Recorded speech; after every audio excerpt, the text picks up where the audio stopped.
What's up guys, Sam Rex. At kung hindi ka pa nakasubscribe sa channel ko, mag-subscribe ka. I-ring mo na yung bell para palagi kang updated. Mga araw guys, sasagutin na lang natin yung mga ibang mga katanungan. Dahil shoutout sa mga nagtatanong, no? At di ko na kayo isa-isain dahil baka humaba pa ito, no? Ngayong araw, may nagtanong nga sa atin dahil sa pagkawala natin sa daily vlog.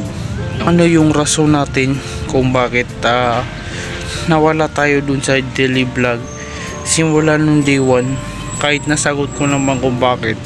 Ito yung nagtanong sa atin, sila yung unang nag-subscribe sa atin, hindi ko na matandaan, mga round noon 20 subscriber pa tayo noon. At kung bakit daw ako nawala doon sa ginagawa kong daily vlog, araw-araw upload. Alas 6 ng umaga daw ako nag-upload, alas 7, alas 8. Ngayon, ko na lang yung sagot ko kasi nasagot ko naman din yun. Ang rason ko po, ang una kong pong rason kung bakit po nawala tayo sa daily vlog. Una, mahirap po yung mag-vlog tayo ng halos araw-araw, mag-video ng almost araw-araw. Pwede tayo mag-shoot ng video dahil natutuyuan din tayo o halos wala din na tayo maisip na gagawin kung ano yung gagawin natin sa susunod, no? Dahil halos nauubusan tayo ng content o gagawing video. Pangalawang rason, nawala yung daily vlog. Alos napansin nyo rin naman sa mga naunang nag-subscribe. At papansin nyo halos araw-araw tayong halos nasa 3 araw tayo halos nag-upload.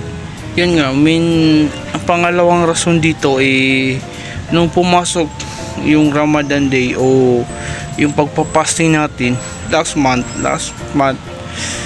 doon na halos nagsimula yung pagkawala natin dun sa daily vlog. Mahihirapan din tayo sa paggawa ng content araw-araw at di naman tayo tulad ng mga ibang sikat na YouTuber, dahil di naman tayo talaga sikat, baguhan pa lang tayo. Bakit tayo nawala dun? Nung pagpasok ng Ramadan nga, mahirapan tayo dahil nagpapasting tayo. Una, nagpapasting tayo. Pangalawa, parang wala akong gana halos dahil na oras na mag-daily kasi talagang wala tayong lakas para magsalita. So, initigil natin yung daily vlog at doon ko na rin napagtanto na halos napagtanto ko rin sa sarili ko na gawin ko na lang ng 3 days na upload kasi may nagsabi sa akin na mag-upload daw ako kada 1 week, 2 upload, 3 upload. Parang hindi ko yung kaya na gawin yung bagay na yun dahil parang gusto ko pa rin na mag-update kahit 3 araw lang, di ba? Yun na nga, bakit tayo talaga nawala dun sa daily vlog. At